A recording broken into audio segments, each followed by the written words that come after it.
Good morning everyone. BA first year political science के सभी students का एक बार पुनः मैं अपने इस महाविद्यालय के यूट्यूब चैनल पर आपका हार्दिक अभिनंदन एवं स्वागत करता हूं। BA first year political science की जो बुक है राजनीतिक सिद्धांत पॉलिटिकल थ्योरी, इसमें हम राजनीतिक व्यवस्था जो सिद्धांत है पॉलिटिकल सिस्टम उसका अध्ययन कर रहे हैं। आज हम राजनीतिक जो व्यवस्था है पॉलिटिकल जो सिस्टम है इसके कार्य क्या है, तो जो राजनीतिक व्यवस्था है इसके 4 कार्य प्रमुख है। राजनीतिक व्यवस्था के कितने कार्य हैं? 4 कार्य हैं। कौन कौन से? चयन और संयुक्तिकरण का कार्य, रूपांतरण या निर्गत का कार्य, व्यवस्था अनुरक्षण के कार्य और व्यवस्था अनुकूलन के कार्य। राजनीतिक व्यवस्था के मुख्यतः कितने कार्य? 4 कार्य हैं। पहला कार्य है चयन और संयुक्तिकरण का कार्य। चयन और संयुक्तिकरण में क्या है? प्रत्येक राजनीतिक व्यवस्था में संघर्ष और प्रत्येक राजनीतिक व्यवस्था में संघर्ष व विभेद, कोई सी भी चाहे राजनीतिक व्यवस्था हो, चाहे अध्यक्षात्मक हो, चाहे संस्थात्मक हो, चाहे राजतंत्रात्मक हो, चाहे अल्पसंख्यक हो, चाहे बहुसंख्यक हो, किसी भी प्रकार की हो, सारी राजनीतिक व्यवस्थाओं में क्या होता है? संघर्ष और विभेद पाया जाता है। सभी राजनीतिक व्यवस्थाओं में संघर्ष व विभेद है, उसका पाया जाना नितांत स्वाभाविक है। राजनीतिक व्यवस्था को समाज में उत्पन्न होने वाले इन संघर्षों और विभेदों को जो समाज में ये विभिन्न प्रकार के विभेद पाए जाते हैं उनको राजनीतिक व्यवस्था को क्या करना पड़ता है? उनका ध्यान रखना पड़ता है, उनको समझना पड़ता है और उनको सीमाओं में रखना होता है, जिससे वो संघर्ष है, वो विभेद है, वो समाज के लिए क्या नहीं हो? घातक नहीं हो। वो समाज के लिए क्या नहीं हो? वो समाज के लिए घातक नहीं हो।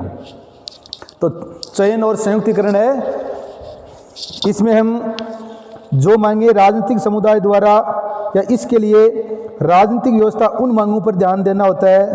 चयन और संयुक्तिकरण में राजनीतिक व्यवस्था है ये उन मांगों पर ध्यान देना होता है, या राजनीतिक व्यवस्था उन मांगों पर क्या देती है? अपना ध्यान देती है जो मांगे राजनीतिक समुदाय द्वारा राजनीतिक व्यवस्था के सम्मुख समाधान के लिए प्रस्तुत की जाती है। उन मांगों का ये ध्यान रखती है जो मांगे राजनीतिक समुदाय द्वारा क्या की जाती है? मांगी जाती है। जिस प्रकार से वर्तमान समय में हमारी केंद्र सरकार है जो 3 कृषि बिल लेके आई और उनका क्या हो रहा है? विरोध हो रहा है। तो विरोध होने का कारण क्या? वो सरकार कृषि में कुछ सुधार करना चाहती थी, पर वो उनके लिए इसलिए वो कृषि बिल लाई, पर या तो उन किसानों के समझने में है वो कोई कमी रह गई है, या सरकार है वो बिल सही नहीं लाई है, इसके कारण क्या हो रहा है? उनका विरोध हो रहा है। तो सरकार को उन जो बिल लाई है उसमें क्या करना पड़ेगा? समाज का या किसानों का ध्यान रखते हुए उनमें क्या करना पड़ेगा? संशोधन करना पड़ेगा। तो मांगे राजनीतिक समुदाय द्वारा राजनीतिक व्यवस्था के सम्मुख समाधान के लिए प्रस्तुत की जाती है और प्रत्येक राजनीतिक समाज में इस प्रकार की मांगे वो असंख्य होती है और कोई भी राजनीतिक व्यवस्था इनमें से केवल कुछ मांगे ही क्या करती है? ये नहीं कि सारी मांगे ही है वो सरकार है सारी मांगे ही मान लेगी। कुछ मांगे हैं उनका वो क्या करेगी? उन मांगों का समाधान करेगी। तो पहला है चयन और संयुक्तिकरण। दूसरा है इसमें रूपांतरण या निर्गत कार्य। इसके अंतर्गत रूपांतरण या निर्गत कार्य इसके अंतर्गत राजनीतिक व्यवस्था मांगों पर विचार करते हुए उन्हें निर्णयों में परिणत करती है। यहाँ पर राजनीतिक व्यवस्था है क्या करती है? निर्णय की जनता या समाज इसकी मांग कैसे है और जो अब क्या करेगी? राजनीतिक व्यवस्था उन मांगों पर क्या लेगी? निर्णय लेगी। उन मांगों पर क्या करेगी? निर्णय लेगी। और ये कार्य वो 3 चरणों में होता है। और ये निर्णय लेने का जो कार्य है वो कितने चरणों में होता है? 3 चरणों में होता है। निर्णय लेने का कार्य है वो 3 चरणों में होता है। और ये 3 चरण कौन कौन से है? नियम निर्माण है। दूसरा नियम क्रियान्वती। नियम निर्माण का काम किसका है? विधानमंडल का, जैसे अपने संसद का है। नियम निर्माण करने का काम संसद का है। नियम क्रियान्वती, नियमों को लागू करने का काम किसका होता है? सरकार का होता है। और नियम अधिनिर्णय, नियम अधिनिर्णय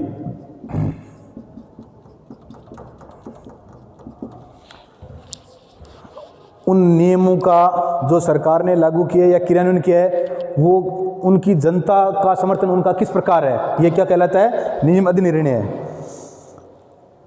इन कार्यों का स्वरूप आदर्श और व्यवहार, इन ये जो कार्य है इनका स्वरूप है वो आदर्श व व्यवहार दोनों पर निर्भर करता है।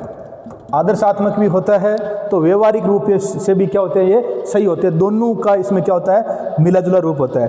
राजनीतिक व्यवस्था का जो तीसरा कार्य है वो है व्यवस्था अनुरक्षण के कार्य, मतलब रक्षा। राजनीतिक व्यवस्था मतलब सरकार है, किस प्रकार से व्यवस्था की क्या करेगी, रक्षा करेगी। हर राजनीतिक व्यवस्था में मांगों के पूरा न होने पर, हर राजनीतिक व्यवस्था में जो मांगे हैं, जनता या समाज में जो मांग उठती है, अगर वो मांग पूरी नहीं होती है तो क्या हो जाता है, तनाव उत्पन्न हो जाता है। जिस प्रकार से सरकार ने तो अभी कृषि में सुधार करने के लिए 3 एक्ट लाई है, पर हो सकता है वो किसानों के अनुरूप नहीं है, या किसान समझ नहीं पाए। इनके कारण क्या हो गया है, या किसान जैसा चाहते थे सरकार वैसा कानून नहीं लेके आई है, इसलिए क्या हो गया, तनाव हो गया। तो तनाव की स्थिति उत्पन्न होने के अवसर बढ़ जाते हैं। इससे राजनीतिक व्यवस्था की रूपांतरण प्रक्रिया पर दबाव बढ़ जाता है। ये दबाव एक सीमा से अधिक होने पर व्यवस्था को बनाए रखना कठिन हो जाता है। अब किसानों से अगर सरकार बार बार क्या कर रही है, सरकार मीटिंग कर रही है ताकि मध्यस्थता से कोई बीच का रास्ता निकाल ले और क्या हो जाए, किसानों को संतुष्ट किया जा सके। अगर नहीं कर पाएंगे तो फिर क्या होगी, समस्या होगी। अतः ईस्टर्न और आमंड, ईस्टर्न दोनों ने व्यवस्था सिद्धांत दिया है, ईस्टर्न व आमंड। ईस्टर्न का जो व्यवस्था सिद्धांत है ये ज़्यादा प्रमुख, बहुत महत्वपूर्ण स्थान रखता है। तो ईस्टर्न और आमंड है, इन दोनों ने कहा है व्यवस्था को बनाए रखने के लिए दबावों को कम करने का एकमात्र मार्ग है मांगों को नियंत्रित करना। मांगों को क्या करना, आमंड और ईस्टर्न दोनों ही कहते हैं कि व्यवस्था को बनाए रखने के लिए सरकार को या जो व्यवस्था है उसका प्रमुख कार्य क्या होगा, मांगों को नियंत्रित करना। जो समाज की मांग है उस मांग को क्या करना, नियंत्रित करना।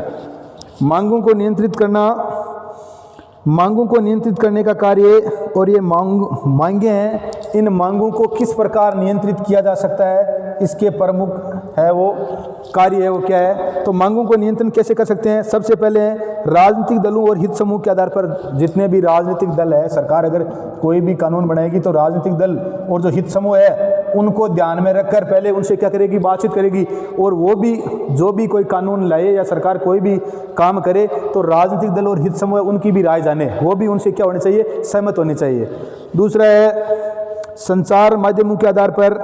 संचार जो माध्यम है, संचार के माध्यम जैसे प्रेस है, जैसे अखबार है, रेडियो है, दूरदर्शन है, इनके माध्यम से ही उन कानूनों के बारे में या वो जो नियम लाए उनके बारे में जोर शोर से क्या करना, प्रचार प्रसार करना, ताकि लोग या समाज उससे क्या हो, जागरूक हो और उनको क्या आ जाए, समझ में आ जाए। तीसरा है विधायिका, कार्यपालिका और प्रशासकीय संगठनों द्वारा परिवर्तन प्रक्रिया के दौरान मांगों को नियंत्रित किया जा सकता है। और तीसरा है वो विधायिका, कार्यपालिका, न्यायपालिका और प्रशासकीय, जो प्रशासन का काम करते हैं उन संगठनों के द्वारा क्या करना, नियंत्रित किया जाना। द्वारा परिवर्तन प्रक्रिया के दौरान मांगों को क्या कर सकते हैं, वो नियंत्रित कर सकते हैं। अगला कार्य है यह व्यवस्था अनुकूलन का कार्य। व्यवस्था अनुकूलन का कार्य क्या है, तो व्यवस्था अनुकूलन के कार्य, और व्यवस्था अनुकूलन के कार्य में क्या है, नागरिकों और विविध समूह में व्यवस्था के अनुकूल विचार और भावों को जन्म देना। अनुकूल का मतलब होता है पक्ष में, सहमति। जो मतलब नागरिक है या प्रजा है उसमें इस प्रकार के विचार या भावों को जन्म देना ताकि वो भी क्या हो, व्यवस्था के समर्थक हो, व्यवस्था की सहमति हो उनकी। नागरिकों और विविध समूह में व्यवस्था के अनुकूल विचारों और भावों को जन्म देना। व्यवस्था के अनुकूलन के अभाव में रूपांतरण प्रक्रिया में शिथिलता आ सकती है। और व्यवस्था के अगर जनता हमारी व्यवस्था से अगर सहमत नहीं है, जनता अगर पक्ष नहीं रखती है तो क्या हो जाएगी, व्यवस्था है इसमें रूपांतरण की जो प्रक्रिया इसमें क्या आ जाएगी, शिथिलता आ जाएगी, मतलब ये कमज़ोर पड़ जाएगी। क्या पड़ जाएगी, ये कमज़ोर पड़ जाएगी। और व्यवस्था अनुकूलन का कार्य, ये कार्य है राजनीतिक समाजीकरण के माध्यम और विविध संस्थाओं एवं एजेंसियों के द्वारा किया जाता है। व्यवस्था अनुकूलन का जो ये कार्य है, व्यवस्था अनुकूलन का जो ये कार्य है, ये कार्य कौन करती है, तो व्यवस्था अनुकूलन का ये कार्य है ये कार्य राजनीतिक समाजीकरण के माध्यम से, किसके माध्यम से? राजनीतिक समाजीकरण, मतलब जनता को राजनीतिक समाजीकरण का अर्थ होता है जनता को या समाज को राजनीति के बारे में क्या करना? जागरूक करना, ताकि उनको पता चल जाए राजनीति के बारे में। तो ये सरकार है या व्यवस्था है, इन कार्यों का राजनीतिक समाजीकरण के माध्यम से और विविध संस्थाओं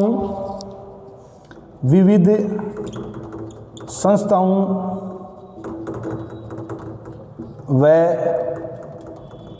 एजेंसियों के माध्यम से क्या कर सकती है? ये कार्य कर सकती है।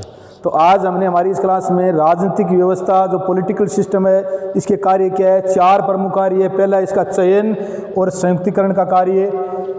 प्रत्येक समाज है, इसमें संघर्ष और विभेद उत्पन्न होता है। अब व्यवस्था का काम क्या है? उसको बनाए रखना। दूसरा है रूपांतरण या निर्गत के कार्य। इसमें निर्णय है वो 3 चरणों में लिए जाते हैं। नियम का निर्माण करना, ये काम संसद का है। नियम की क्रियान्वित सरकार का है। और नियम अधिनिर्णय ये न्यायपालिका का, अगर कोई कमी रह जाए तो। और ये आदर्श व व्यवहार दोनों का मिला जुला रूप है। तीसरा है व्यवस्था अनुरक्षण के कार्य। किस प्रकार है व्यवस्था की रक्षा के कार्य?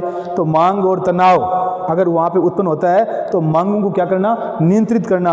और वो विभिन्न प्रकार के जो साधन है, जैसे राजनीतिक दल है, हित समूह है, संचार के साधन है, इन सबको क्या करना? इनको भी इस कानूनों से सहमति उत्पन्न करना। और इसमें व्यवस्था सिद्धांत में आमंड और इस डेविड स्टन का प्रमुख है।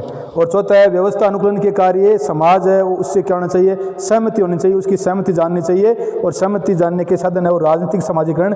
जनता का क्या करना? समाजीकरण राजनीतिक समाजीकरण, समाज को राजनीति के बारे में क्या करना? जागरूक करना, ताकि वो क्या है? उन बातों को जो सरकार चाहती है उनको आराम से समझ सके और विरोध क्या हो? कम हो।